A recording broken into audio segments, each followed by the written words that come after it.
Hello student, कैसे हैं? एक बार फिर से आपके अपने यूट्यूब परिवार जीआरएस कंपटीशन क्लासेस में आप लोगों का बहुत बहुत स्वागत है। स्टूडेंट, आज हम करने वाले हैं मेंसुरेशन 2D और 3D के सारे बेसिक कॉन्सेप्ट बिल्कुल बहुत ही शानदार तरीके से। तो आप लोगों की काफी डिमांड थी कि सर 2D 3D करवा दीजिए बेसिक में, तो उम्मीद करते हैं वीडियो देख लेने के बाद आपको 2D 3D में कोई दिक्कत नहीं आएगी। स्टूडेंट, सबसे पहले देखते हैं मेंसुरेशन क्या होता है। तो देखिए, मेंसुरेशन आप लोग हेडिंग डाल लेंगे और कॉपी लेके ही बैठेंगे।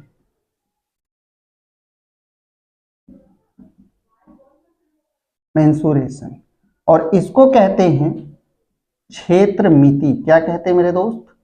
क्षेत्र मिति। ये लीजिए, ये आपका टॉपिक है और ये दो शब्दों से मिलके बना है, एक क्षेत्र दूसरा मिति। क्षेत्र मतलब एक जगह, एक कोई स्पेसिफिक प्लेस, और मिति मतलब मापना। किसी भी जगह का मापन करना ही क्षेत्र मिति कहलाता है। अब मापन करेंगे तो दो चीजों में मापेंगे। एक मेरे दोस्त, वो वस्तु आपकी 2D हो सकती है, 2 डायमेंशनल हो सकती है, या तो वो वस्तु जिसका हम मापन लेंगे, मेजरमेंट करेंगे, वो 3D हो सकती है। तो अब आप कहोगे ये क्या बला है 2D 3D? तो सर 3D का मतलब जिसमें 3 बीमाएं हों और 2D का मतलब जिसमें 2 बीमाएं हों। तो देख लीजिए, सबसे पहले 2D के कुछ एग्जाम्पल देख लेते हैं। 2D, तो पहला एग्जाम्पल, ये 2D का एग्जाम्पल मैं बता रहा हूं, यहां पे आप 2D लिख लो, ठीक है। देखिए, पहला आप देखेंगे तो ये छोटे छोटे मैं बना दे रहा हूं ताकि आप लोगों को दिक्कत ना हो। ये क्या है? यह एक रेक्टेंगल है। इसको क्या कहते हैं मेरे दोस्त? रेक्टेंगल। क्या कहते हैं? रेक्टेंगल कहते हैं। रेक्टेंगल मीन्स होता है आयत। हिंदी में क्या कहते हैं? आयत, ठीक है। अब सर आयत है तो इसके कुछ फॉर्मूले जान लेते हैं। क्या क्या जानेंगे? रेक्टेंगल में आपसे क्या प्रश्न पूछ सकता है? इसका एरिया पूछ सकता है, इसका डायगोनल पूछ सकता है, इट मींस इसका विकर्ण पूछ सकता है, इसका परिमाप पूछ सकता है जिसको पेरीमीटर कहते हैं। तो सबसे पहले एरिया। अब बात, ये 2 विमीय आकृति है, ये 2D है, तो इसमें एक L होता है यानी लंबाई, और एक B फॉर ब्रीथ होता है यानी चौड़ाई। तो मेरे दोस्त, अब जब इसका एरिया निकालोगे ना, तो एरिया ये कैसे घेर रखा है? जगह इसने लंबाई और चौड़ाई में घेरी हुई है, तो इसका एरिया क्या हो गया? इसका एरिया हो गया L इंटू B। ये हो गया मेरे दोस्त इसका क्षेत्रफल। क्या हो गया? क्षेत्रफल। आई होप अब आपको दिक्कत नहीं होगी। तो जब आप रेक्टेंगल का क्षेत्रफल निकालोगे, एरिया निकालोगे, तो आपको लेंथ और ब्रेथ गिवन होगी, उनका मल्टीप्लाई आपस में कर देंगे तो आपको क्या मिल जाएगा? एरिया मिल जाएगा। दूसरी चीज बात कर लेते हैं, सर इसका परिमाप कैसे निकलेगा? इसका परिमाप कैसे निकलेगा? परिमाप का मतलब होता है चारों तरफ का माप ले लेना। चारों तरफ का माप ले लेना, तो परिमाप होता है मेरे दोस्त 2 और ब्रैकेट में L प्लस B होता है। 2 ब्रैकेट में L प्लस B। अब मेरे दोस्त आप कहोगे ये आया कैसे? तो वो भी मैं आपको समझाऊंगा। वीडियो थोड़ी लंबी जरूर होने वाली है, लेकिन चीजें एक एक क्लियर कर दूंगा मेरे दोस्त। जो गधे से गधा बच्चा एकदम कमजोर होगा ना, उसको भी सारी चीज समझ में आ जाएगी, ठीक है। एकदम वीक, अगर आज से पहले कभी मेंसुरेशन आपने देखा भी नहीं है ना, तब भी आज के बाद आपको इसमें कोई डाउट नहीं रहेगा। अब बताइए, परिमाप अच्छे से एक्सप्लेन कर देते हैं। सर ये आया कहां से? तो परिमाप का मतलब है, मैं इधर एक्सप्लेन करना चाहूंगा, आप ध्यान से देखिए। यह एक रेक्टेंगल है। अब यह एक घर समझ लीजिए, आप अपना घर समझ लीजिए। अब इस घर पे आप यहां खड़े हो, आप यहां खड़े हो। अब यहां से आप पहले इधर जाओगे ऐसे, फिर इधर आओगे ऐसे, ध्यान से समझना, फिर इधर आओगे आप ऐसे, फिर यहां से जहां से आप चले थे वहीं आपको आना है। जहां से आप चले थे वहीं आपको आना है। बात को समझना। ये सर L है, ये सर L है, इट मींस लेंथ है। ये ब्रीथ है, इट मींस चौड़ाई है। अगर ये लेंथ है तो ये भी आपकी लेंथ होगी, अगर ये ब्रीथ है तो ये भी आपकी ब्रीथ होगी। बात को समझना जो मैं बताने की कोशिश कर रहा हूं। आप कहीं से भी ले लो, सबसे पहले अगर आप यहां से चले, इस वाले कोने से चले, तो बात को समझना, यहां आप खड़े हो गोल सा जहां मैंने सर्कल बनाया, यहां से आप चले, रास्ते में जिनसे भी आपकी मुलाकात हो रही उनको जेब में रखते जाओ, उनको जेब में रखते जाओ। पहले एल भैया मिले रास्ते में आपको, तो एल लिख लो। पहले एल भैया मिले रास्ते में, इनसे हाथ हाथ मिलाए और इनको जेब में रख लिए, तो देखो आ गए जेब में। अब और आगे गए तो बी भैया से मुलाकात हो गई, अब इनको भी मैंने रख लिया। रखने का मतलब मेरे पास ये लोग जमा हो रहे हैं। अब यहां से आप इधर मुड़े तो फिर से एल भैया मिल गए, फिर से इनको मैंने रख लिया। अब फिर मैं ऊपर गया तो बी भैया दोबारा मिल गए, फिर से मैंने बी रख लिया। अब मैं अपने प्लेस पे आ गया जहां से मैंने ये जर्नी शुरू की थी। अब ध्यान दीजिए, तो सर एक एल और एक एल कितने एल हो गए? 2L हो गए। एक बी और एक बी कितने बी हो गए? 2B हो गए। आपने देखा यहां भी 2 है, यहां भी 2 है, दो जगह 2 है, दोनों पदों में 2 है, तो 2 कॉमन ले लेंगे। यहां पे बच गया L और यहां पे बच गया प्लस का B। तो आपने देखा सर जो किताब में लिखा हुआ है ये फॉर्मूला वो यहीं से क्रिएट हुआ है। आज के बाद आपने क्या समझा? किसी भी 2D फिगर का अगर परिमाप लेना है तो उसकी पूरी माप कर डालो, वही होता है परिमाप। और परि का मतलब चारों तरफ की और माप का मतलब मापन करना। चारों तरफ से किसी चीज को माप लेना ही क्या होता है? परिमाप होता है। तो आई होप आज के बाद आपको इसमें कोई डाउट नहीं होगा। तो ये दो चीजें आपसे पूछी जा सकती हैं। दूसरी चीज इसी 2D फिगर से आपसे क्या पूछेगा एग्जामिनर, तो मेरे दोस्त ध्यान से समझिए। ये मैं थोड़ा सा इरेज कर रहा हूं, लेकिन ये आप ध्यान से यहां पर समझना, ध्यान से आप समझना। यह एक रेक्टेंगल है, अगर बीच में आपको एक लाइन मैंने खींच दी, ये वाली मैंने एक लाइन खींच दी, तो ये लाइन आपकी क्या कहलाएगी? तो आप कहोगे इसे डायगोनल कहते हैं। इट मींस मेरे दोस्त ये विकर्ण है, हिंदी में इसको विकर्ण कहते हैं। तो आपसे विकर्ण पूछ लेगा, आपसे क्या पूछ लेगा? विकर्ण पूछ लेगा। तब क्या करोगे सर? अगर आपसे विकर्ण पूछ लिया तो आपको मेरे लाल ध्यान से समझना, आपको क्या करना है? विकर्ण निकालना है, डायगोनल ऑफ रेक्टेंगल निकालना है। तो आपको यहां पर क्या कर देना है? एल स्क्वायर और प्लस बी स्क्वायर कर देना है। रूट में आपका L square plus B square कर देना है, आपको विकर्ण पता चल जाएगा। अब आप कहोगे सर ऐसा क्यों हुआ? तो वो भी बताऊंगा, केवल रटा नहीं रहा हूं। एल और बी आए कहां से? तो ये वाली भुजा एल है, ये वाली भुजा बी है। अगर आधे त्रिभुज को मैं ऊपर से हटा दूं तो नीचे वाला फिगर आपको कैसा दिख रहा है? तो आप कहोगे सर राइट एंगल ट्रायंगल। ये वाला जो फिगर आपको दिख रहा है ये राइट एंगल ट्रायंगल है या नहीं? तो आप कहोगे सर बिल्कुल है। ये वाला राइट एंगल ट्रायंगल है कि नहीं, जिसको मैंने डबल बार पेन चलाया? तो आप कहोगे बिल्कुल। सर ये वाला लंब है, ये वाला बेस है, तो ये वाला कर्ण है, ये वाला कर्ण है, ये वाला, तो आप कहोगे बिल्कुल। तो कर्ण इन दोनों के वर्गों का योग बराबर होता है इसके वर्ग के, इन दोनों के वर्गों का योग बराबर होता है इसके वर्ग के। तो यहां पर यही तो मैं निकाला हूं, यानी कि जब आपको ये भुजा चाहिए, कर्ण चाहिए, तो आप इन दोनों को रूट में रखोगे ना। कर्ण चाहिए आपको, यानी कि अगर मैं इस डायगोनल का नाम डी मान लूं, डायगोनल का नाम मैंने डी रख लिया, तो डी स्क्वायर बराबर क्या होता है? L square plus B square.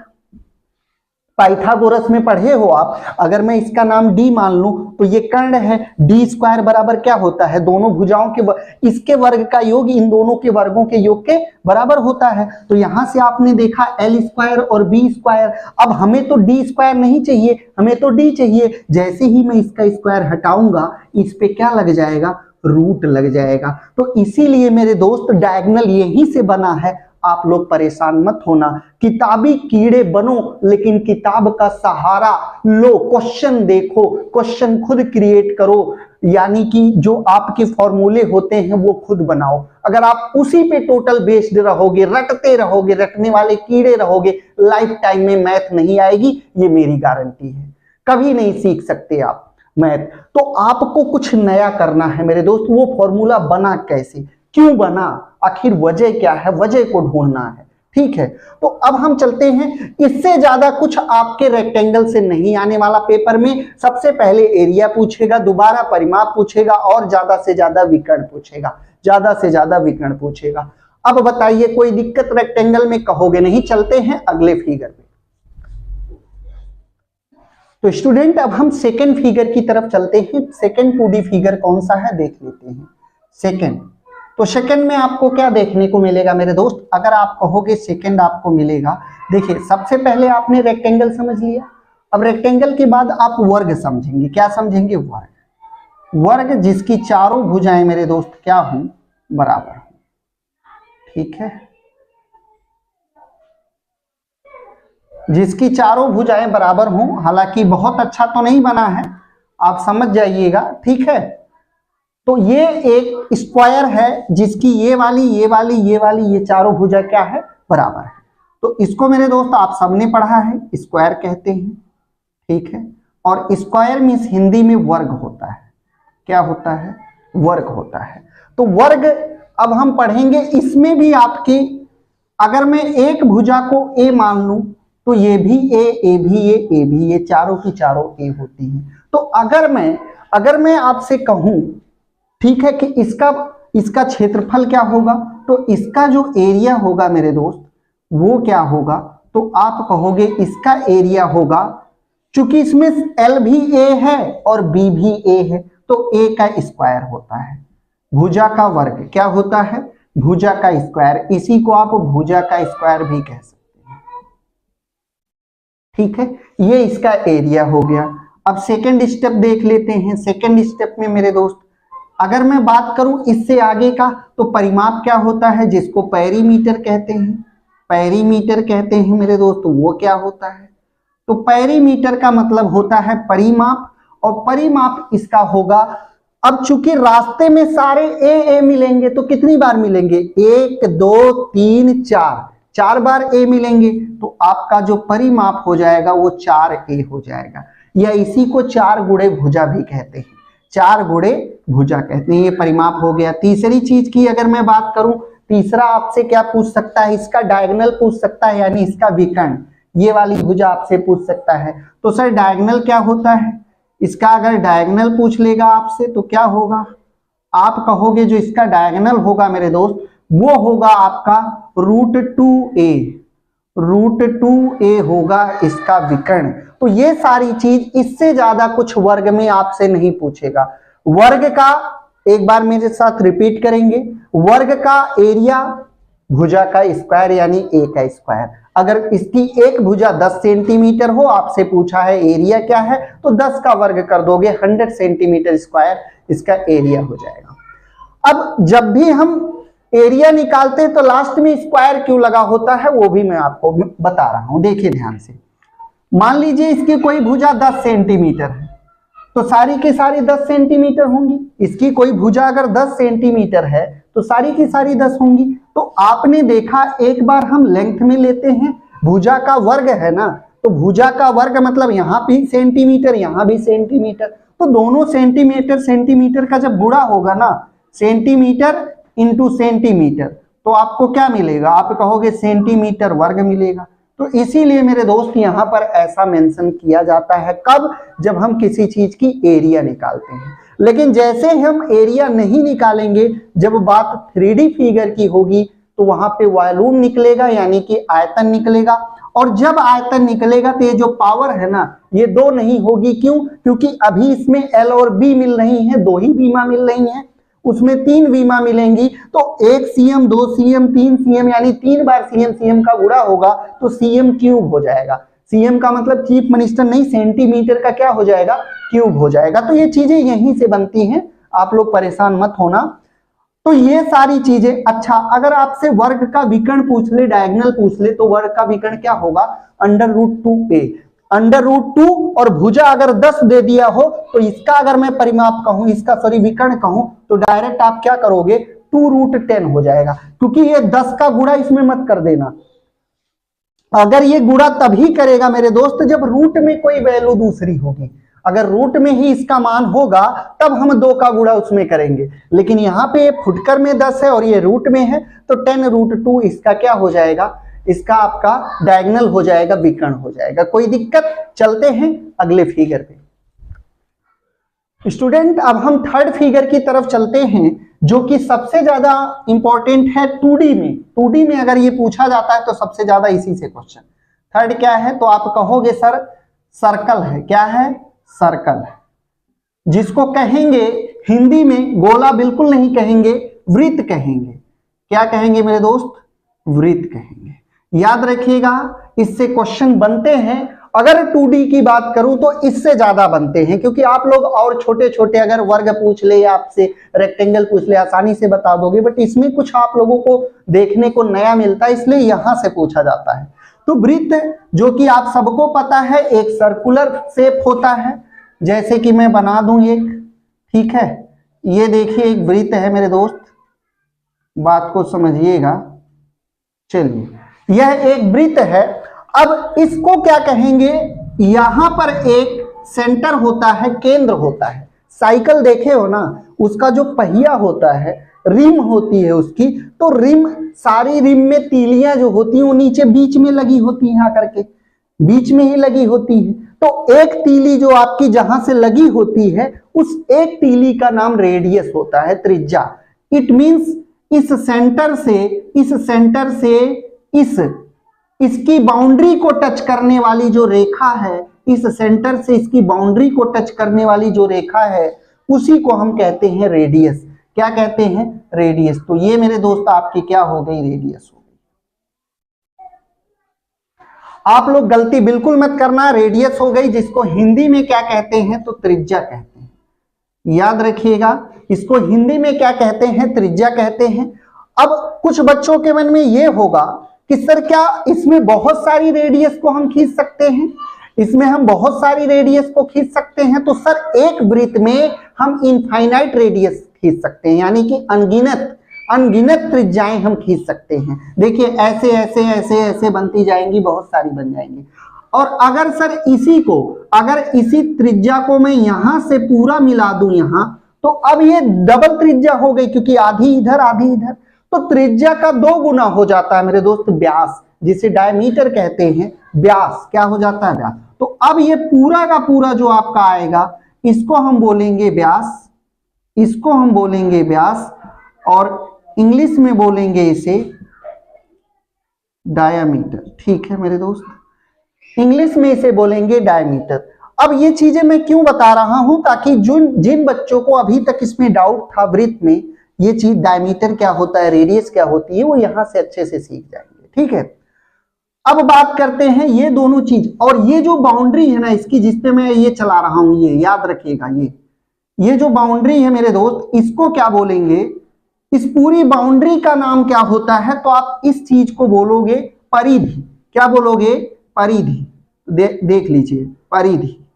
ठीक है, इसको परिधि कहेंगे, और इंग्लिश में इसको कहेंगे सरकमफ्रेंस। क्या कहेंगे? सरकमफ्रेंस। ठीक है, याद रखिएगा, ये सरकमफ्रेंस होता है, इट मींस परिधि होता है। अब परिधि क्या होती है? पूरी बाउंड्री होती है।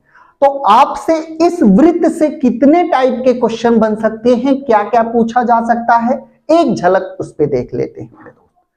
ध्यान से समझिए। सबसे पहले इसका आपसे परिधि पूछ लिया जाएगा, जो कि ये है। तो परिधि का फॉर्मूला क्या होगा? 2 पाई आर। 2 पाई आर, जहां पे 2 गुणे आर का मतलब त्रिज्या, रेडियस, और पाई का मतलब पाई, 22/7, या आपको गिवन होगा, क्वेश्चन में मेंशन होगा कि इसका मान 3.14 रखना है या 22/7 रखना है। वो क्वेश्चन में ही आपको मेंशन कर देगा, तो आप उसी के अकॉर्डिंग क्वेश्चन को हल करोगे। तो 2 पाई आर क्या होता है सर? ये होता है सरकमफ्रेंस, जिसको हम परिधि कहते हैं। यानी अगर आपको परिधि निकालना है तो आप कौन सा फॉर्मूला इस्तेमाल करोगे? 2 पाई आर इस्तेमाल करोगे। अब आपसे क्या पूछ लेगा? दूसरा प्रश्न बनेगा इसका क्षेत्रफल, इसका एरिया, क्षेत्रफल। तो क्षेत्रफल के लिए क्या यूज करोगे सर? Pi R square. क्या यूज करोगे? Pi R square. और ये किसका फॉर्मूला है? ये है क्षेत्रफल का, जिसको हम एरिया कहते हैं। ये क्षेत्रफल का फॉर्मूला है, जिसको हम एरिया कहते हैं। तो अगर वृत्त का एरिया आप सर्कल आपसे पूछ ले, तो आप क्या फॉर्मूला लगाओगे? पाई आर स्क्वायर लगाओगे, जहां पे पाई 22/7, आर उस वृत्त की त्रिज्या और उसका वर्ग करना पड़ेगा। कोई दिक्कत, कोई परेशानी बोलोगे नहीं। सर तीसरा क्या पूछ लेगा? तीसरा और इससे क्या बन सकता है, कुछ और बन सकता है, तो सर और क्या बनेगा, मैंने दोनों चीज बता दी, दोनों चीज मेंशन कर दी। अब आप कहोगे बिल्कुल और कुछ इससे नहीं पूछ सकता आपसे, और कुछ पूछेगा तो ज्योमेट्री में हम पढ़ लेंगे। इससे ज्यादा अगर जानना है कि सेक्टर क्या होता है, या फिर रेडियाई क्या होती है, या फिर इसके रेडियस सेक्टर क्या होते हैं, वृत्तखंड क्या होता है, कॉर्ड क्या होता है, वो सारी चीजें हम ज्योमेट्री पोर्शन में कवर कर लेंगे। फिलहाल मेंसुरेशन के हिसाब से जो मैं बता दूंगा वो सफिशियंट रहेगा आपको क्वेश्चन में प्रश्न को करने के लिए। तो चलिए बात को समझते हैं। और क्या पूछ लेगा सर, अगर मैं कहूं, ये प्रश्न तो हो गया पूरा वृत्त से, अगर इसी वृत्त को मैं आधा मिटा दूं मेरे दोस्त, ये लीजिए आधा मैंने इरेज कर दिया, तो अब देखो ये क्या बन गया, अब क्या बन गया, तो कहोगे अर्धवृत्त बन गया सर, ये तो अर्धवृत्त बन गया। तो एक क्वेश्चन बनेगा वृत्त से और एक क्वेश्चन बनेगा अर्धवृत्त से, तो अर्धवृत्त का फॉर्मूला सर बिल्कुल अलग होगा।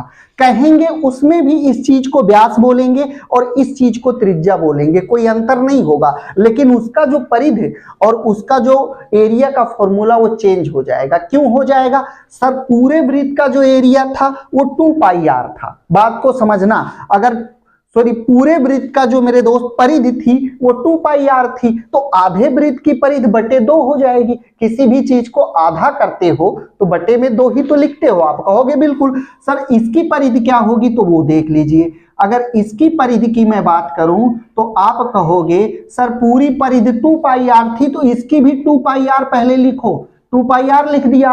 अब चूंकि ये आधा है तो इसका आधा कर दो, तो 2 से 2 कट जाएगा, तो इसकी परिधि क्या बन जाएगी, तो आप कहोगे πr बन जाएगी। अर्धवृत्त का सरकमफ्रेंस आपसे पूछेगा तो आप क्या निकालोगे, किस फॉर्मूले से, πr से निकालोगे। बात समझ में आ रही है, आप कहोगे सर बिल्कुल आ रही है। अच्छा एरिया की बात कर लेते हैं, इसका एरिया क्या था, πr² था, तो सर ये आधा है, तो इसका एरिया क्या हो जाएगा, अर्धवृत्त का क्या हो जाएगा एरिया, तो आप कहोगे ये किसका एरिया है, सेमी सर्कल का, याद रखिएगा सेमी सर्कल का एरिया बता रहा हूं आपको, सेमी सर्कल का एरिया, इसका एरिया क्या था, πr² था, तो इसका एरिया बटे 2 हो जाएगा। कोई अंतर नहीं मेरे दोस्त, बस इतना खास अंतर है कि इसको आधा कर देंगे, इसको हम आधा कर देंगे, क्यों, क्योंकि ये आधा है, क्योंकि ये आधा है। अब मेरे दोस्त आपको वृत्त भी समझा दिया, सेमी सर्कल भी समझा दिया, यानी अर्धवृत्त भी समझा दिया। अब इससे ज्यादा आपको ट्रायंगल देखने को मिलेगा जिसको त्रिभुज कहते हैं। ये सारी की सारी आकृति जो है मेरे दोस्त वो पॉलीगन में आ जाती हैं, जो कि त्रिभुज है, चतुर्भुज है, पंचभुज है, षष्ठभुज है, सप्तभुज है, अष्टभुज है, 10 भुज तक मिलेगा आपको, तो कोई दिक्कत नहीं हो मेरे दोस्त। ये सारे पॉलीगन में मैं आपको ज्योमेट्री में बता दूंगा, अगर वो पोर्शन इस किताब में है, अदरवाइज मैं दूसरी किताब करवाऊंगा तो उसमें मैं आपको सारी चीजें कवर करवाऊंगा। फिलहाल चलते हैं, जो सबसे ज्यादा मोस्ट इंपॉर्टेंट टॉपिक है वो क्या है, 3D है, जिसमें सभी बच्चों को प्रॉब्लम होती है। तो 3D के कुछ जो हमारे इस किताब में क्वेश्चंस आएंगे उनसे रिलेटेड बनने वाले शेप और उनके फॉर्मूलों को हम एक झलक देख लेते हैं। चलिए स्टूडेंट, अब हम एक झलक डाल लेते हैं 3D फिगर पे। 3D figure which is most important topic related to this chapter, क्योंकि सारे क्वेश्चन 3D से ही ऑलमोस्ट आपसे पूछे जाएंगे।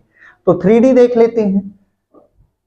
3D पहला टॉपिक क्या है 3D का, तो आप कहोगे सर हम ले लेते हैं क्यूबॉइड, इट मींस घनाभ। क्या ले लेते हैं, घनाभ। अब देखिए घनाभ, सबसे पहले आप एक रेक्टेंगल ड्रॉ करेंगे, एक मेरे दोस्त रेक्टेंगल ड्रॉ करेंगे आप सबसे पहले। यह एक रेक्टेंगल हमने ड्रॉ कर लिया, ठीक है। अब इसी रेक्टेंगल के बीच से एक और रेक्टेंगल ड्रॉ करेंगे सेम साइज का, ठीक है। आप कहोगे सर बिल्कुल, एक रेक्टेंगल हमने और ड्रॉ कर लिया। अब ध्यान से समझिएगा, इस वाले कॉर्नर को हम इससे मिला देंगे, इस वाले कॉर्नर को हम इससे मिला देंगे, और इस वाले कॉर्नर को हम इससे मिला देंगे, और इस वाले कॉर्नर को हम इससे मिला देंगे। अब आपने देखा कि यह एक घनाभ बन गया, इट मींस क्यूबॉइड बन गया। तो ये किससे मैंने ड्रॉ किया, ये मैंने 6 आयतों को आपस में चिपका दिया, 6 रेक्टेंगल को आपस में चिपका दिया, तो एक नया रूप ले लिया इसने, जिसको कहते हैं क्यूबॉइड, इट मींस घनाभ। तो इसको क्या कहते हैं मेरे दोस्त, घनाभ कहते हैं। बात को बिल्कुल समझिएगा। घनाभ कहते हैं और इसको इंग्लिश में कहते हैं क्यूबॉइड। ये लीजिए, क्यूबॉइड मींस क्या होता है, घनाभ होता है मेरे दोस्त। और सबसे ज्यादा दिक्कत आपको इसी में आएगी, ये चीज याद रखिएगा, और सबसे ज्यादा प्रश्न इसी से पूछे जाएंगे। आई होप आज के बाद इसमें दिक्कत नहीं होगी। और अभी अभी आपने देखा कि कोई भी आप एक माचिस का डब्बा ले लो, वो भी एक घनाभ है। घर में बनने वाली, जो घर बनाने के लिए ईंट का इस्तेमाल करते हो, that is also example of cuboid, वो भी घनाभ का एक एग्जाम्पल है। आप उसको कभी देख के अच्छे से समझ लेना। इसमें जो ये फलक होते हैं ना, पेजेज, वो 6 पेजों से मिला करके मैंने बनाया है। तो अगर इसमें पेजेज की संख्या, फलकों की संख्या आपसे पूछी जाएगी तो सर कितने फलक होंगे, 6 फलक होंगे। और इसके किनारों की संख्या, एजेज की संख्या पूछी जाएगी तो कितने एजेज होंगे, 8 एजेज होंगे। किनारे कितने होंगे, 8 होंगे। ठीक है, बात पूरा समझ रहे हो? आप कहोगे बढ़िया सर, फलक कितने होंगे, 6 होंगे। सर एजेज कितने होंगे, किनारे कितने होंगे, तो 8 होंगे। अब आप यहां से इसके फॉर्मूले पे चलते हैं। सर इससे रिलेटेड कौन कौन सा प्रश्न एग्जाम में पूछा जा सकता है? तो सबसे पहले, चूंकि यह एक 3D फिगर है, क्या है, 3 डायमेंशनल फिगर है, तो इसका सबसे पहले हम आयतन समझेंगे। क्या समझेंगे? आयतन। इसका आयतन देखते हैं क्या होता है। आयतन मेरे दोस्त, सबसे पहला फॉर्मूला आप लिखेंगे आयतन। लीजिए, सबसे पहला फॉर्मूला लिखेंगे आयतन का। तो चूंकि अभी जब हम रेक्टेंगल पढ़ रहे थे उसमें L इंटू बी थी, लेकिन इसमें ऊंचाई भी है, ये ऊंचाई में भी जगह घेरा हुआ है। तो एरिया जब भी हम 2D का निकालेंगे तो L इंटू बी होता था, बट इसमें वही एरिया नया नाम ले लिया आयतन। क्यों? क्योंकि ये 3D है। 3D शेप का एरिया नहीं निकलता मेरे दोस्त, आयतन निकलता है ज्यादातर। ठीक है, तो चलिए अब आयतन में क्या होगा, तो आप कहोगे वहां पर L इंटू बी था, यहां पे L into B into H हो जाएगा, क्योंकि 3 चीजें इसमें आ जाएंगी। तो यहां पर आयतन क्या हो गया, L into B into H. इसमें लंबाई गुणे चौड़ाई गुणे ऊंचाई, लंबाई गुणे चौड़ाई गुणे ऊंचाई is the volume of cuboid. घनाभ का आयतन हो गया। कोई दिक्कत, कोई परेशानी बोलोगे नहीं। और मैंने आपसे कहा है बिल्कुल दिल थाम कर बैठिए, पेशेंस रखिए, धैर्य रखिए, क्वेश्चन पर ले चलूंगा। लेकिन अगर ये चीज मिस कर गए ना तो लाइफ में कभी मेंसुरेशन नहीं सीख पाओगे, रोते रह जाओगे कि सर आता तो है लेकिन अच्छे से नहीं, डर लगता है। तो उसी डर को भगाने के लिए, उसी डर को आपको मैं शाबाशी में बदलने के लिए इस क्लास को लेकर आया हूं, ताकि आज के बाद आपको मेंसुरेशन ना डराए बल्कि मेंसुरेशन को आप डराओ। ठीक है, चलिए अब हम दूसरा इससे क्या पूछेगा सर, दूसरा पूछेगा इससे आपका एरिया, जिसको हम कहते हैं क्षेत्रफल। तो सर अब इसमें क्षेत्रफल 2 प्रकार के पूछे जाएंगे। या तो अगर मैं घर की बात करूं, एक कमरे की, आपके पास एक कमरा होगा जिसमें आप रह रहे होंगे, तो कमरा अगर पूरा बंद होगा मेरे दोस्त, दरवाजे को भी आप बंद कर लेना, फिर कमरे को एक झलक देखना। जिस पर आप खड़े हो वो फर्श होगा, आपके सर के ऊपर जो दिख रहा होगा वो छत होगी, तो और चारों तरफ एक एक दीवारें होंगी। तो टोटल आप कितनी दीवारों से फेस कर रहे होंगे? अगर मैं ऊपर और नीचे सब जोड़ूं तो आप कहोगे सर 6 दीवार बन जाएंगी। तब तो कैसे कैसे? हम हाथ फैला के खड़े हो गए तो सर एक 4 दिशाएं होती हैं, कौन कौन सी? ईस्ट वेस्ट नॉर्थ साउथ होती है ना, लेकिन ऊपर नीचे 2 ये भी हो गया, एक ऊपर एक नीचे, तो टोटल 6 हो गए। बात को समझना, 6 मतलब 6 दीवार, 6 दीवारों से मिलके बना है आपका एक कमरा, जिसको हम इंग्लिश में क्यूबॉइड या घनाभ कहते हैं। तो जब आपसे 2 प्रकार का प्रश्न पूछेगा, एक पूछेगा चारों दीवारों का क्षेत्रफल निकालो, जिसको LSA बोलेगा, वो लेटरल सरफेस एरिया। क्या बोलेगा? Lateral surface area. या फिर जब ये सर्कुलर हो, जब ये कर्व्ड ना हो, तो इसमें कर्व सरफेस एरिया नहीं बोलेगा। अभी यहां पे LSA ज्यादा से ज्यादा यूज करेंगे। तो क्या होगा सर? वक्र पृष्ठीय क्षेत्रफल, जिसको हम LSA कहेंगे, लेटरल सरफेस एरिया, जिसको हम वक्र पृष्ठीय क्षेत्रफल कहते हैं। याद रखिएगा इस बात को। वक्र पृष्ठीय क्षेत्रफल कहते हैं। तो सर क्या होगा ये वक्र पृष्ठीय क्षेत्रफल का मतलब छत और फर्श को छोड़ करके बाकी सभी दीवारों का क्षेत्रफल लिया जाएगा, चाहे वो फिगर कोई सा भी हो जिसमें ऊपर की छत नीचे का फर्श छोड़ दिया जाए, तब अगर जो क्षेत्रफल आप निकालोगे उसको LSA या CSA, इसी को CSA भी कहते हैं। तो आप लोग कंफ्यूज मत होना, ये कह लो या ये कह लो, दोनों एक ही है। आप लोग मत सोचना कि सर जी LSA बता दिए CSA नहीं बताए। इसका लेटरल सरफेस एरिया होता है, ये C for curved, S for surface और A फॉर एरिया, तो ये कर्व सरफेस एरिया होता है। लेकिन चूंकि ये कर्व तो है नहीं, ये आपका कर्व आप कह सकते हो, बट इसमें आपका LSA ज्यादा यूज होता है। तो चलिए अब देखिए ध्यान से, इसका कर्व सरफेस एरिया चारों दीवारों का जब आप क्षेत्रफल निकालोगे ना, तो 2 और ब्रैकेट में L प्लस बी, 2 ब्रैकेट में L plus B into H होता है। क्या होता है? 2 ब्रैकेट में L plus B into H होता है तब जब केवल 4 दीवार का क्षेत्रफल आपसे पूछ लेगा। जब केवल 4 दीवार का क्षेत्रफल पूछ लेगा तब ये फॉर्मूला आप अप्लाई करोगे। लेकिन आप लोग कहोगे सर जब छत और फर्श का भी पूछ लेगा तब, यानी 6 की 6 दीवारें पूछ लिया तब उसको बोलेंगे TSA, यानी टोटल सरफेस एरिया। TSA बोलेंगे यानी टोटल सरफेस एरिया, जिसको हिंदी में कहते हैं संपूर्ण पृष्ठ। क्या कहते हैं मेरे शेर? संपूर्ण पृष्ठ।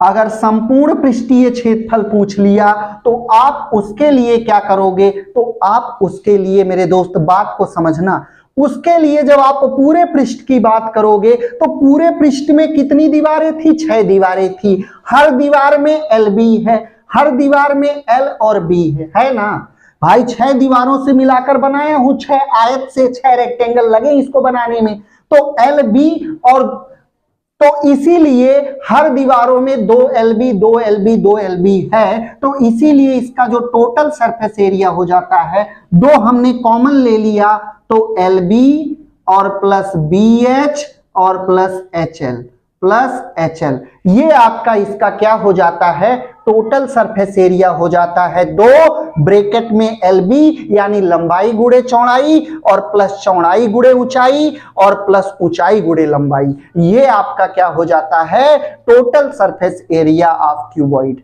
ठीक है, तो सर ये 3 प्रश्न आपसे जरूर पूछे जाते हैं, और चौथा जो इससे रिलेटेड पूछा जाता है that is also important topic, तो उसको भी आप राइट डाउन कर लीजिए। सर चौथा क्या पूछ लिया जाएगा, और आई होप आप किताब उठा के देख लो या प्रीवियस ईयर के क्वेश्चन देख लो, आपको भर भर के क्वेश्चन मिलेंगे। एग्जाम चाहे CHSL हो, CGL हो, कोई भी हो, स्टेट लेवल या सेंट्रल लेवल, आपको इस क्वेश्चन से मतलब इस चैप्टर से 2 प्रश्न या 3 प्रश्न या कभी कभी एक ही प्रश्न देखने को मिलेगा। एक प्रश्न और बनता है, अगर ये कमरा है, कमरे का आपको मापन दे देगा कि इतनी चौड़ाई है, इतनी लेंथ, इतनी ऊंचाई, इसमें सबसे बड़ी रखी जाने वाली डंडी की लंबाई बता दो। इसमें सबसे बड़ा डंडा कितना रखा जा सकता है? डंडा जब सबसे बड़ा रखोगे ना तो तिरछा रखोगे मेरे दोस्त, कुछ इस तरह से डंडा रखोगे तभी आपका सबसे बड़ा डंडा आएगा, क्योंकि सीधे सीधे रखोगे तो उतना बड़ा नहीं आएगा। जब आप तिरछा रख दोगे ना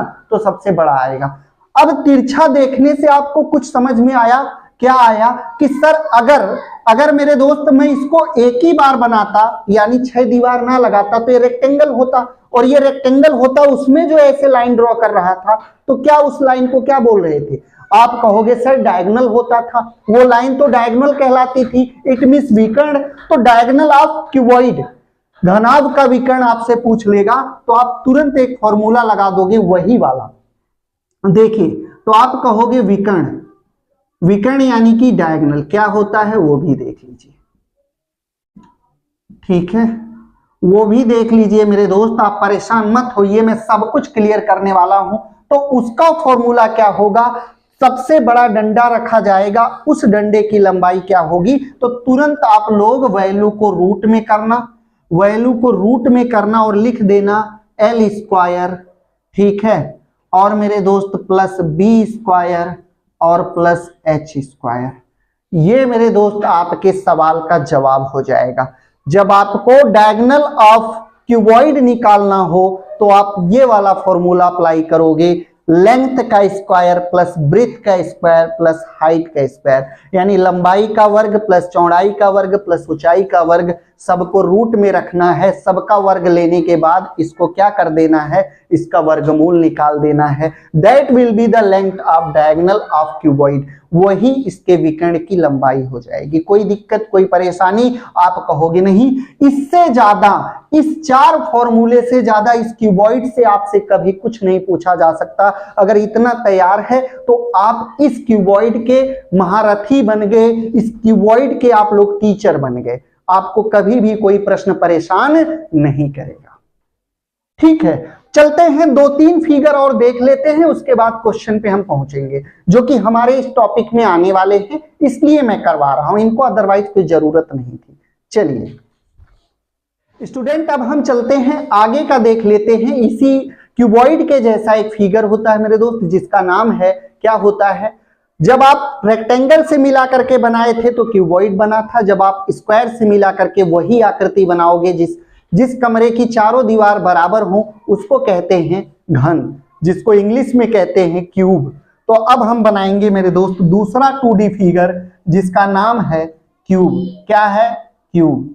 देख लीजिए, एक झलक इस पे भी डाल लेते हैं। इसको हिंदी में घन कहते हैं, हिंदी में इसको घन कहते हैं मेरे दोस्त। ये आपका एक फिगर है जो कि स्क्वायर की मदद से बनाया गया है। तो सबसे पहले एक स्क्वायर ड्रॉ करोगे, एक स्क्वायर ड्रॉ करोगे मेरे दोस्त, ठीक है। आप कहोगे बहुत सही, एक स्क्वायर मैंने ड्रॉ कर लिया, फिर से एक स्क्वायर ड्रॉ करोगे, ये लीजिए,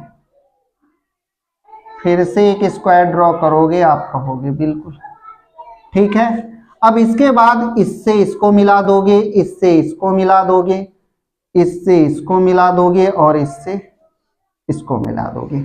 यह एक वर्ग है, यह एक मेरे दोस्त वर्ग नहीं बल्कि घन है। क्या है? घन है।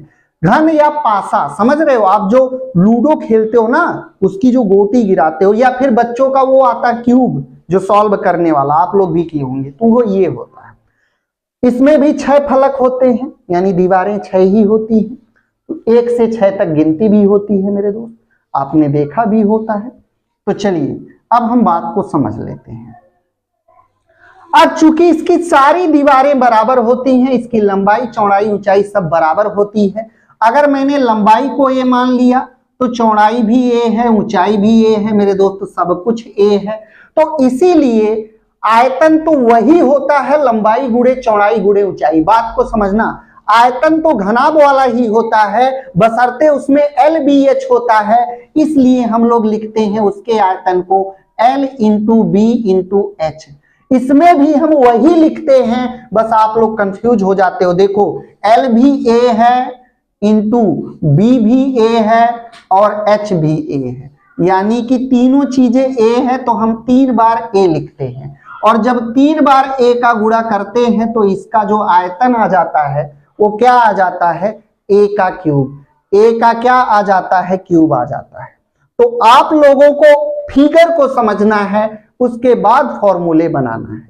फिगर समझ गए ना, तो फॉर्मूले बनाने में कोई दिक्कत नहीं। ये हो गया मेरे दोस्त आयतन, यानी वॉल्यूम ऑफ क्यूब। ये क्या हो गया? आयतन हो गया। दूसरी चीज समझ लेते हैं, सर दूसरा क्या देखने को मिलेगा? दूसरा देखने को मिलेगा, बात को समझना। अब कुछ बच्चों के मन में डाउट होगा कि सर LBH तो इस क्यूब में नहीं आता, सर आपने क्यों लिख दिया? तो मेरे दोस्त आता LBH ही है, लेकिन वो दिखता नहीं आपको। क्यों? Because the side of a cube, each side of a cube are equal, क्योंकि इसकी प्रत्येक भुजा इक्वल होती है। अगर ये A है, अगर LA है तो B भी A है, H भी A है। तो LBH करूंगा तो A इंटू A मतलब A का क्या हो जाएगा? क्यूब हो जाएगा। यानी वॉल्यूम ऑफ क्यूब क्या होगा? भुजा का क्यूब, यानी A क्यूब। ठीक है। अब सर दूसरा प्रश्न क्या बनता है यहां से? सर इसका लेटरल सरफेस एरिया यानी CSA और इसका टोटल सरफेस एरिया यानी TSA। तो अब एक चीज बताओ, CSA या LSA क्या होता है? मैंने बोला जब LSA या CSA की आवाज आपके कानों में आए तो समझ जाना छत और फर्श को छोड़ करके बाकी दीवारों का क्षेत्रफल ही LS या CS से होता है। तो बताओ कितने A मिलेंगे आपको? 1 2 3 और एक पीछे 4 दीवारें मिलेंगी। एक दीवार का मतलब A स्क्वायर, तो 4 दीवार का मतलब 4A तो इसका जो वक्र पृष्ठीय क्षेत्रफल होगा, इसका जो वक्र पृष्ठीय क्षेत्रफल होगा मेरे लाल, यानी लेटरल सरफेस एरिया होगा, वो क्या होगा? तो आप कहोगे वो होगा 4A स्क्वायर। क्या होगा? 4A square. इसका LSA आपसे पूछ ले तो 4A स्क्वायर। अब एक बच्चे के मन में आएगा सर छत और फर्श को भी ले लिया जाए तो दीवार 2 बढ़ जाएंगी। अब तक 4 दीवार थी तो 4A स्क्वायर लिखा, अब दीवारों की संख्या कितनी हो जाएगी? तो आप कहोगे सर 6 हो जाएंगी। और इसको क्या कहते हैं हिंदी में? संपूर्ण पृष्ठ।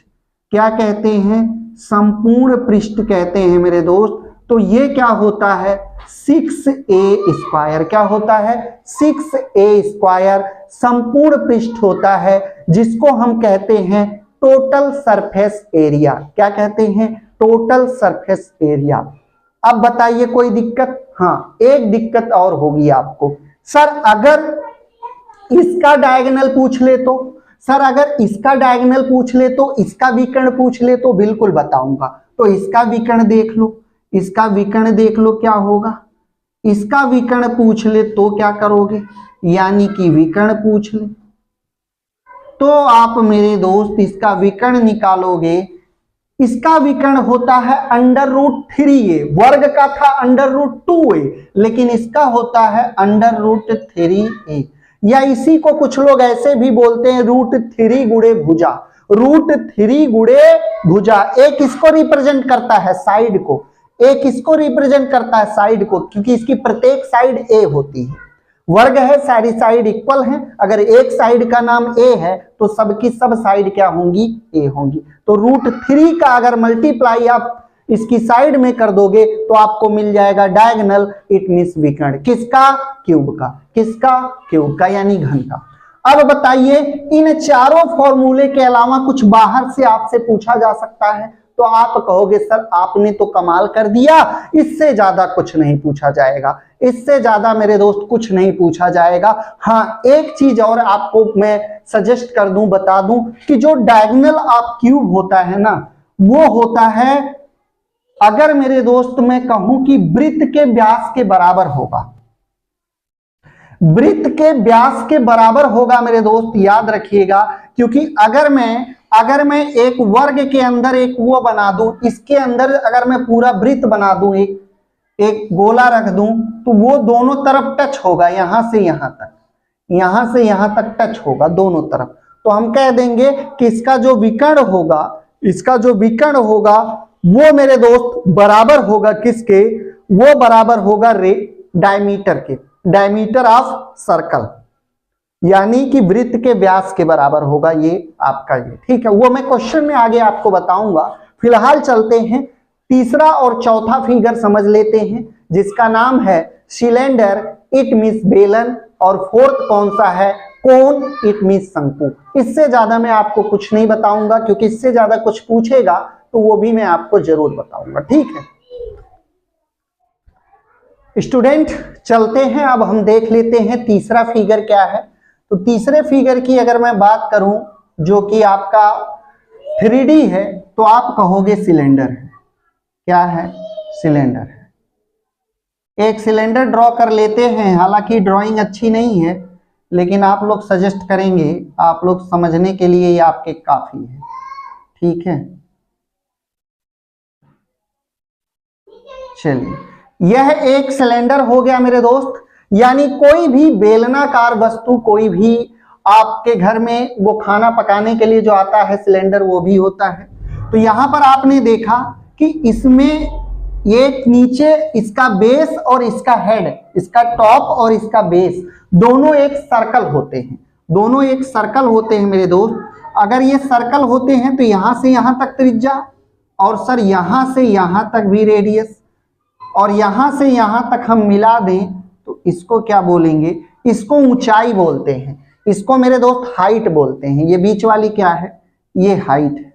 याद रखिएगा, इसको हाइट कहते हैं, इसलिए इसको h से रिप्रेजेंट करते हैं। ये जो है मेरे दोस्त इसको r से रिप्रेजेंट करते हैं, इट मींस रेडियस है ये। अब इसमें क्या क्या पूछा जाता है तो वो भी देख लेते हैं। इसमें मेरे दोस्त आपसे पूछा जाएगा, सबसे पहले इसका आप लोगों से आयतन पूछा जाएगा कि बेलन का आयतन बता दो। तो मेरे दोस्त सबसे पहले आप हेडिंग डालो बेलन का आयतन। बेलन का आयतन क्या होता है? तो सर बेलन का जो आयतन होता है वो आप लोगों को पढ़ाऊंगा। उसके बाद आप पढ़ेंगे बेलन का वक्र पृष्ठीय क्षेत्रफल। बेलन का वक्र पृष्ठीय क्षेत्रफल। पृष्ठीय क्षेत्रफल को मैंने ये लिख दिया, आप समझ जाना। आगे देखेंगे तीसरा जो टॉपिक हम पढ़ेंगे वो पढ़ेंगे बेलन का संपूर्ण पृष्ठीय क्षेत्रफल। क्या पढ़ेंगे? संपूर्ण पृष्ठीय क्षेत्रफल। ये भी हम इसमें पढ़ेंगे, ठीक है। ये सारी चीजें हम यहां डिस्कस करने वाले हैं मेरे दोस्त। सबसे पहला जो टॉपिक है आपका बेलन का आयतन, it means volume of cylinder, वो क्या होगा वो हम देख लेते हैं। तो वॉल्यूम ऑफ सिलेंडर क्या होगा? आप कहेंगे sir pi R square H. ये हमारा होगा, क्या होगा? बेलन का आयतन, it means volume of cylinder. अगर आपको बेलन का आयतन निकालने को कह दिया जाएगा तो आप ये वाला फॉर्मूला लगाओगे, ये वाला फॉर्मूला लगाओगे। अब आप कहोगे सर बना क्यों ये, इसका जन्म क्यों हुआ, ये ऐसे क्यों आया? तो मैं कहूंगा अगर मैं इस वाले फॉर्मूले में से h हटा दूं, h को रिमूव कर दूं, तो आपको क्या दिख रहा है? आप कहोगे सर पाई आर स्क्वायर दिख रहा है, ये तो अभी जाना पहचाना लग रहा है। तो बिल्कुल लग रहा है, ये आपने वह उसके सर्कल का एरिया जब आप निकाल रहे थे तब पढ़ रहे थे आप। अब सर्कल ही तो है, ऊपर वाला नीचे वाला सर्कल है, इसी में एक चीज आके जुड़ गई है जिसको ऊंचाई कहते हैं। इसी में एक चीज आके जुड़ गई है जिसको ऊंचाई कहते हैं, इसलिए मैंने भी इसको अटैच कर दिया है किससे? ऊंचाई से। मैंने भी इसको अटैच कर दिया है किससे? ऊंचाई से। क्यों? क्योंकि दो वृत्तों में एक आपकी हाइट लग गई है, इसलिए मैंने वृत्त का एरिया में क्या लगा दिया?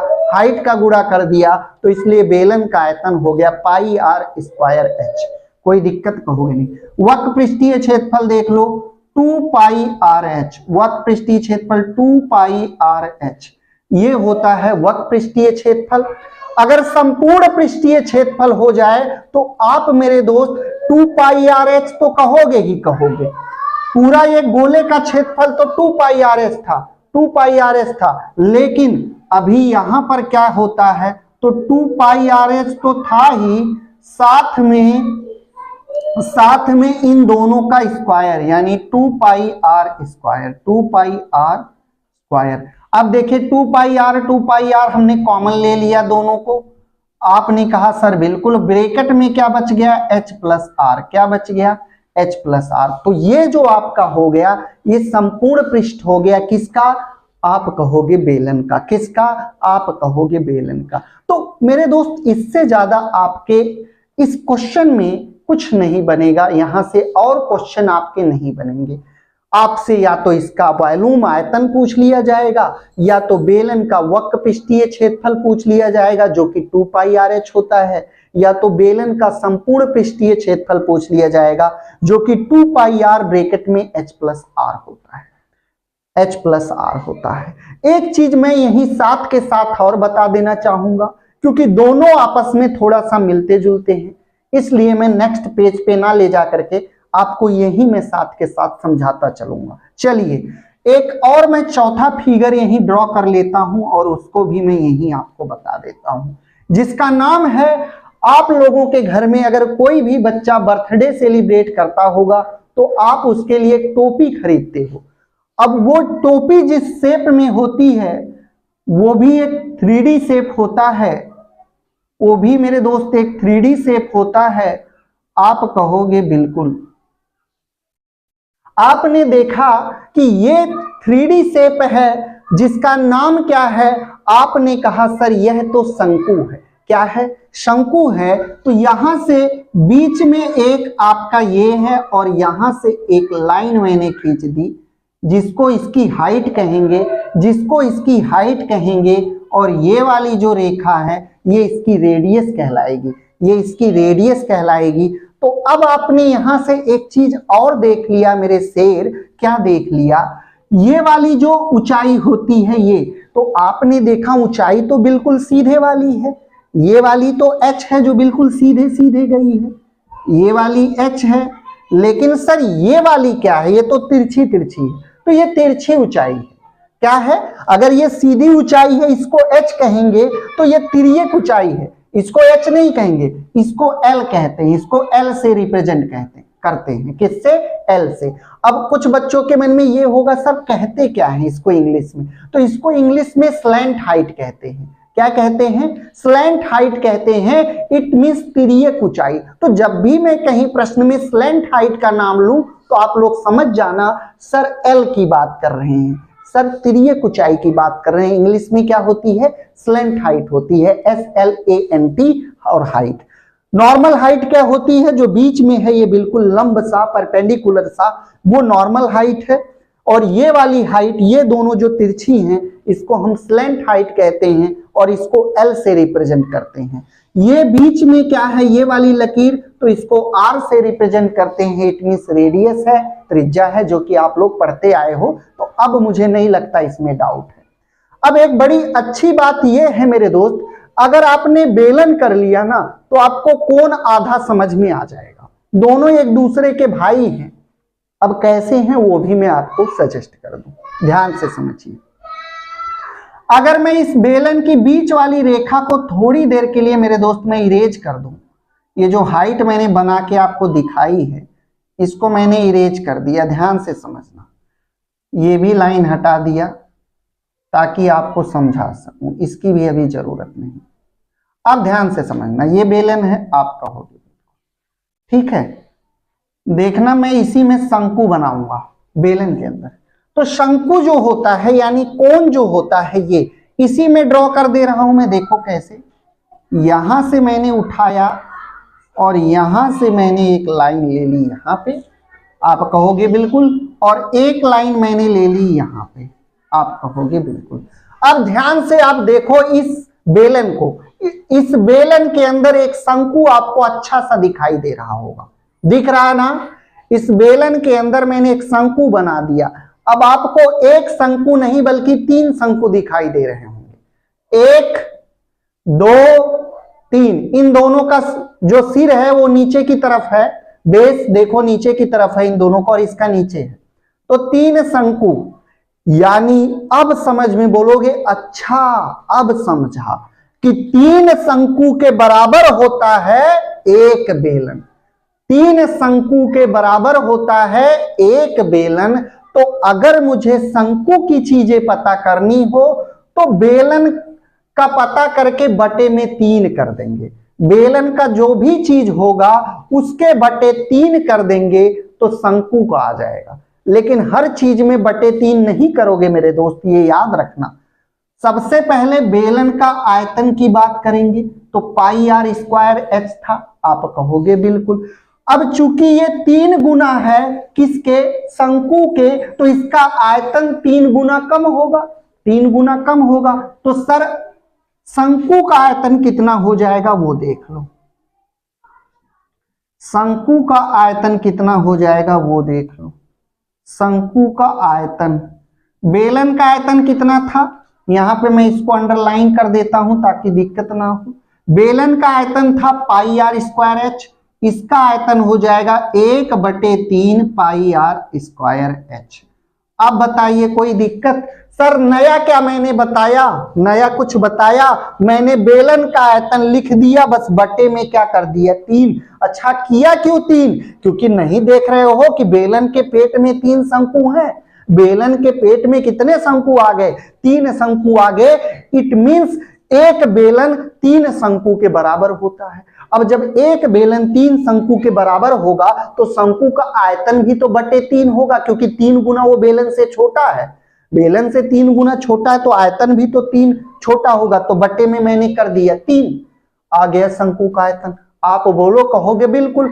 अब देख लो एक बार, बेलन का 2 पाई आर एच करते हो ना, 2 पाई आर का मतलब परिधि, अरे 2 पाई आर का मतलब परिधि, परिधि का मतलब एक, ये देखो जब आप ये निकालते हो एक सर्कल का सरकमफ्रेंस निकालते हो तो 2 पाई आर है। अभी सर्कल के सरकमफ्रेंस में एक ऊंचाई भी जुड़ गई है, इसलिए इसका 2 पाई आर एच हो गया, 2 पाई आर एच हो गया। लेकिन यहां पर आप क्या करोगे, पाई आर एच, पाई आर एच। तो अब देखो इसमें हाइट थी, इसमें हाइट थी, इसलिए एच लिख रहे थे, इसमें हाइट नहीं बल्कि स्लैंट हाइट होगी, शंकु में स्लैंट हाइट होगी तो एच की जगह एल आ जाएगा, एच की जगह एल आ जाएगा। तो इसका जो वक्र पृष्ठीय क्षेत्रफल होगा ना, इसका जो सी एस से होगा, वक्र पृष्ठ होगा, वो कितना होगा, तो वो होगा पाई आर एल। क्या होगा, पाई आर एल। कहां से आया सर, यहां पाई आर एच था, क्यों, क्योंकि इसमें हाइट थी, इसमें तिर्यक हाइट है, तिर्यक ऊंचाई है, तो तिर्यक ऊंचाई को एल कहते हैं, तो एल की जगह मैंने एल लिख दिया, पाई आर एल हो गया। अब एल अगर आपको पता करना हो, थोड़ा सा इसमें बात में कुछ दम और मैं अपने लाने वाला हूं, बात को समझिएगा मेरे दोस्त। इस शंकु को देखिए और आप रियलाइज कीजिए कि आप अगर शंकु के आधे हिस्से को देखोगे तो राइट एंगल ट्रायंगल नहीं दिख रहा है, शंकु के आधे हिस्से को देखोगे तो राइट एंगल ट्रायंगल नहीं दिख रहा। आप कहोगे बिल्कुल दिख रहा है। अगर ये राइट एंगल ट्रायंगल दिख रहा है तो राइट एंगल ट्रायंगल में पाइथागोरस थ्योरम आप अप्लाई करते थे, लगाते थे ना, कर्ण का स्क्वायर बराबर है लंब का स्क्वायर प्लस आधार का स्क्वायर, लगाते थे और अब भी लगाते आए हो। तो मेरे दोस्त एक चीज बताओ, ये एल कर्ण ही तो है, ये एल कर्ण है और ये वाला लंब है, ये वाला लंब है और इसकी त्रिज्या आधार है, तो इसका वर्ग इन दोनों के वर्गों के योग के बराबर होगा। तो लिख लो मेरे दोस्त, ध्यान से समझिए। अगर एल स्क्वायर निकालना हो तो एल स्क्वायर बराबर मैं लिख सकता हूं क्या, तो आप कहोगे आर स्क्वायर या H square, H square plus R square. L square बराबर क्या होगा, H square plus R square होगा। आप कहोगे बिल्कुल, यानी कि ये वाली का वर्ग, ये कर्ण है, कर्ण का स्क्वायर बराबर होगा ऊंचाई यानी लंब का स्क्वायर प्लस आधार का स्क्वायर, तो वही चीज तो मैंने यहां लिखी है। तो सर हमें अगर एल स्क्वायर पता करना हो तो ये फॉर्मूला लगाएंगे, और केवल तिर्यक ऊंचाई निकालनी हो, जैसे ही ये फॉर्मूला हटेगा मेरे दोस्त, इस पे क्या चढ़ जाएगा, रूट चढ़ जाएगा। तो जब आपको तिर्यक ऊंचाई निकालनी हो तो फॉर्मूला क्या बनेगा, H square plus R square, root में रख देना, आपको स्लैंट हाइट पता चल जाएगी। इट मींस आपको उस शंकु की तिर्यक ऊंचाई पता चल जाएगी। लेकिन बात एक और यहां पे बनती है मेरे दोस्त।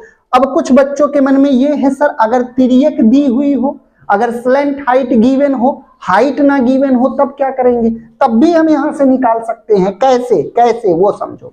देखिए आपने पढ़ा है सर, क्या अभी मैंने बताया, आपने अभी पढ़ा है एल स्क्वायर बराबर होता है H square plus R square, यही तो पढ़ा है। तो सर यहां से आपने देखा कि अगर एच स्क्वायर बराबर मैं करूंगा तो ये एल स्क्वायर उधर घट जाएगा ना, देखो ना। तो यहां से एच स्क्वायर बराबर मैं करूंगा तो आपका क्या हो जाएगा, एच स्क्वायर बराबर L square minus R square, ये हो जाएगा। एच स्क्वायर बराबर L square minus R square हो जाएगा। से ऐसा नो कहोगे सर, बिल्कुल सही है। तो सर एच बराबर क्या हो जाएगा, यहां से एच बराबर क्या हो जाएगा, तो ये इन दोनों पे क्या लग जाएगा, रूट लग जाएगा। तो L square minus R square बराबर ये किस में चले जाएंगे, रूट में चले जाएंगे। तो मेरे दोस्त एच बराबर, जब कभी आपको सीधी हाइट निकालनी हो शंकु की, स्ट्रेट हाइट लंब निकालना हो, तो उस स्थिति में आपको ये फॉर्मूला अप्लाई करना है, ठीक है। वहां पर आपको स्लैंट हाइट और त्रिज्या गिवन होंगी, स्लैंट हाइट और त्रिज्या गिवन होंगी। स्लैंट हाइट का स्क्वायर करना है, माइनस कर देना है राइट, यानी कि रेडियस त्रिज्या का वर्ग करके और उसको रूट में रख देना, यानी उसका वर्गमूल निकाल लेना है। That will be your height, वो आपकी क्या निकल जाएगी, हाइट निकल जाएगी, जो कि यहां पर आप देख पा रहे हो, यहां पर आप देख पा रहे हो। अच्छा, एक फॉर्मूला और बचता है, उसको कर लें और उसके बाद हम चलते हैं क्वेश्चंस पे। उसके बाद मेरे दोस्त क्वेश्चंस पे चलते हैं, ठीक है। देखिए ध्यान से, एक चीज और बचती है। क्या बचती है? सर हमने शंकु का आयतन भी निकाल लिया, सर हमने शंकु का क्या निकाल लिया, आप कहोगे पृष्ठ भी निकाल लिया, वक्र पृष्ठ भी निकाल लिया। अब हम शंकु का क्या निकालेंगे, संपूर्ण पृष्ठ, जिसे टीएस से कहते हैं। तो टीएस से में क्या होगा, वक्र पृष्ठ तो रहेगा ही रहेगा, वक्र पृष्ठ रहेगा, साथ के साथ दोनों छत का भी, नीचे बेस का भी एरिया आ जाएगा। देखिए वक्र पृष्ठ क्या होता है, ये शंकु बना आपके सामने।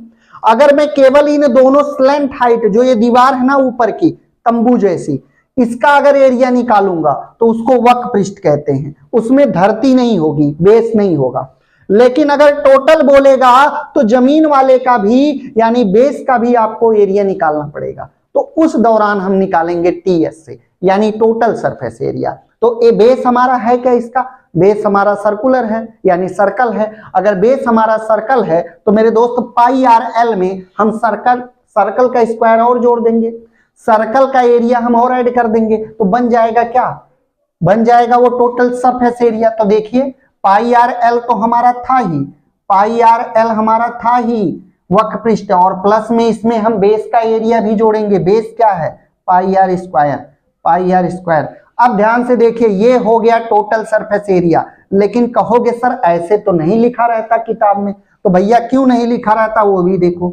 हमारे इस पद में भी पाई आर है और इस पद में भी पाई आर है, तो जो चीज दोनों पदों में होती है उसको कॉमन ले लेंगे। तो पाई आर मेरे दोस्त कॉमन ले लेंगे तो ब्रैकेट में क्या बच जाएगा, यहाँ एल बचेगा और प्लस में यहां से क्या बच जाएगा, आर बचेगा। तो ये होता है या नहीं, आप कहोगे हाँ सर ये वाला तो बिल्कुल दिया होता किताब में। तो total surface area of cone क्या हो जाएगा, पाई आर ब्रैकेट में L plus R, pi R bracket में L plus R. I hope ये सारी चीजें आपको अच्छे से समझ में आ गई होंगी और इन्हीं पर बेस्ड सारे क्वेश्चन आपके आने वाले हैं किताब में। एक शेप और बचा है मेरे दोस्त, अभी शेप तो बहुत सारे बचे हैं, अभी फ्रस्टम बचा है, यानी छिन्नक, जिसे घर में आपके बाल्टी होती है ना, बाल्टी को उल्टा रख दो तो क्या किसका रूप ले लेगी, फ्रस्टम का रूप ले लेगी, छिन्नक का रूप ले लेगी। और भी होता है स्फीयर, वो स्फीयर मैं बता दूंगा आपको, क्योंकि स्फीयर से रिलेटेड हमारे इस क्वेश्चन में कुछ प्रश्न आएंगे, तो स्फीयर बताना जरूरी है। बात रही छिन्नक की, तो मैं क्वेश्चन के दौरान आपको बताता रहूंगा, कोई परेशानी की यहाँ आवश्यकता नहीं है। चलिए ये राइट डाउन कर लीजिए और फेयर बना लीजिएगा। नोट नहीं बनाओगे ना मेरे दोस्त तो ऐसी चीजें मिलेंगी तो, लेकिन इधर उधर जाओगे, अलग अलग प्लेटफॉर्म पे जाओगे तो अलग अलग जाओगे तो भटकते रह जाओगे। आप एक जगह कंसेंट्रेट रह के, एक जगह बढ़िया से कंसंट्रेशन से स्टडी करो, तभी आपका एग्जाम क्रैक होगा मेरे दोस्त। ठीक, चलिए आगे समझ लेते हैं स्टूडेंट। अब हम देख लेते हैं लास्ट फिगर, यानी कि लास्ट तो नहीं, मैंने बताया कई सारे हैं, बट अभी हम देख लेते हैं जो हमारे क्वेश्चन के अंतर्गत जो शेप आएंगे उनको हम देख लेते हैं। तो सबसे लास्ट में क्या पढ़ाने वाला हूं मैं आपको, स्फीयर पढ़ाने वाला हूं। क्या है मेरे दोस्त, ये 5 फिगर है, 3D का 5वां फिगर, जिसको हम कहते हैं स्फीयर। ठीक है, और स्फीयर मीन्स होता है मेरे दोस्त, आप लोगों ने सुना होगा गोला। क्या होता है, गोला। अब गोला क्या होता है, आप लोगों ने देखा होगा, आर्मी वगैरह हम ट्रेनिंग पे जाते हैं, आप लोग फेंकते हैं, पूरा भरा हुआ लोहे का होता है, यानी वो सारी शेप मेरे दोस्त जो अंदर से खोखला ना हो। अब आप कहोगे sir what is difference between sphere and circle. तो सर्कल आपके घर में जो माएँ बहनें हैं चूड़ी पहनती हैं, वो चूड़ी जो होती है मेरे दोस्त बिल्कुल ऐसी होती है, आर पार उसमें हाथ जा सकता है, खोखली होती है अंदर से। लेकिन एक बच्चा आपके घर का गेंद खेलता है, तो अब सर गेंद क्या है, गेंद सर्कल में नहीं आएगा, क्यों, क्योंकि उसको हम अंदर नहीं देख सकते, और वो हो जाएगा किसकी प्रजाति में, वो हो जाएगा मेरे दोस्त स्फीयर, यानी कि गोला। अब आप समझ गए ना, तो गोला अलग होता है और सर्कल अलग होता है। आप लोग कभी मत कहना कि सर दोनों एक ही हैं, दोनों एक ही नहीं होते। तो मेरे दोस्त अब दोनों अलग हैं तो दोनों के फॉर्मूले भी अलग होंगे, दोनों के फॉर्मूले भी अलग होंगे। तो यहां पर देखिए स्फीयर, जिसको मैं बना देता हूं, हालांकि बहुत बढ़िया तो नहीं बनेगा, देखिए ऐसे ऐसे ये भरा होता है अंदर से, ठीक है, ये आपका हो गया स्फीयर। अच्छा, इसको अगर मैं बात करूं, इसका सबसे पहले आपसे आयतन पूछा जाएगा। सबसे पहले क्या पूछा जाएगा? आयतन। तो आयतन इट मींस वॉल्यूम, जिसको वी से डिनोट करते हैं, वी लिख लो शॉर्ट फॉर्म में। क्या होगा आयतन? तो आयतन होगा मेरे दोस्त 4/3 pi R cube. 4/3 pi R cube, it is the volume of sphere. ठीक है, और क्या बन सकता है दूसरा फॉर्मूला, यानी दूसरी चीज क्या पूछी जा सकती है? तो दूसरी चीज पूछी जा सकती है मेरे दोस्त, एक चीज मैं आपको बता दूं, चूंकि ये गोल है इसलिए इसका लेटरल सरफेस एरिया और टोटल सरफेस एरिया दोनों एक ही होता है। दोनों एक ही होता है, क्योंकि इसमें कोई दीवार तो है नहीं जो आप 4 का निकालोगे आधा छोड़ दोगे, निकालोगे तो पूरे का ही निकालोगे, क्योंकि गोल है। बात को समझना। अब रही बात अगर दीवार की, तो दीवार में एक दीवार दो दीवार छोड़ सकते थे, इसलिए वहां आप वक्र पृष्ठ निकाल पा रहे थे। लेकिन इसमें अगर पृष्ठीय क्षेत्रफल देगा तो चाहे पृष्ठीय पूछे या टोटल पृष्ठीय पूछे, यानी कुल पृष्ठीय क्षेत्रफल पूछे या पृष्ठीय क्षेत्रफल पूछे, बात एक ही होगी गोले के सिचुएशन में। तो याद रखिएगा। तो यहां पर मेरे दोस्त अगर इसका पृष्ठीय क्षेत्रफल यानी CS से या TS से पूछेगा तो ये की होगा, वो टोटल सरफेस एरिया क्या होगा? तो आप कहोगे 4 पाई आर स्क्वायर। क्या होगा? 4 पाई आर स्क्वायर। याद रखिएगा, इसका जो टोटल सरफेस एरिया होगा 4 पाई आर स्क्वायर होगा। किसका? गोले का। गोले का पृष्ठीय क्षेत्रफल बोले या कुल पृष्ठीय क्षेत्रफल बोले, फॉर्मूला आप यही अप्लाई करोगे, 4 पाई आर स्क्वायर। कोई दिक्कत, कोई परेशानी? कहोगे नहीं सर। तो दो फॉर्मूला आपने यहां लिख लिया, और सर कुछ पूछा जा सकता है गोले से? बिल्कुल नहीं, और यही पूछा जाएगा दोनों, चाहे आपसे आयतन पूछ लेगा चाहे आपसे पृष्ठीय क्षेत्रफल पूछ लेगा, आप लगाओगे। सर एक चीज और बता दे रहा हूं, जो कि छठा टॉपिक है, इसी का छोटा भाई, यानी इसको मैं आधा कर दूं, इसको मैं आधा कर दूं, तो ध्यान से देखिएगा। ये आपका क्या हो गया? ठीक है, ये अंदर से भरा होगा, यानी कटोरा या कुछ भी समझ लो आप, अर्धगोला। अब अर्धगोला क्या हो जाएगा? तो आप कहोगे, ये टॉपिक नंबर 6 है 3D फिगर का। अर्धगोला क्या होगा मेरे दोस्त? तो आप कहोगे इसको स्फीयर कहा जा रहा था, तो इसको सेमी स्फीयर कहा जाएगा। क्या? सेमी स्फीयर कहा जाएगा मेरे दोस्त। याद रखिएगा, ये अर्धगोला होगा। अब अर्धगोले का अगर इस पूरे का आयतन 4/3 था, तो आधे का आयतन आधा ना होगा, तो 2/3। क्या होगा? 2/3। याद रखिएगा, इस आधे का आयतन क्या होगा, यानी वॉल्यूम क्या होगा? तो इसका होगा 2/3। क्या होगा मेरे दोस्त? 2/3 पाई आर क्यूब। क्या होगा? 2/3 पाई आर क्यूब। ये होगा वॉल्यूम ऑफ सेमी स्फीयर। ठीक है, कोई दिक्कत कोई परेशानी? आप कहोगे नहीं।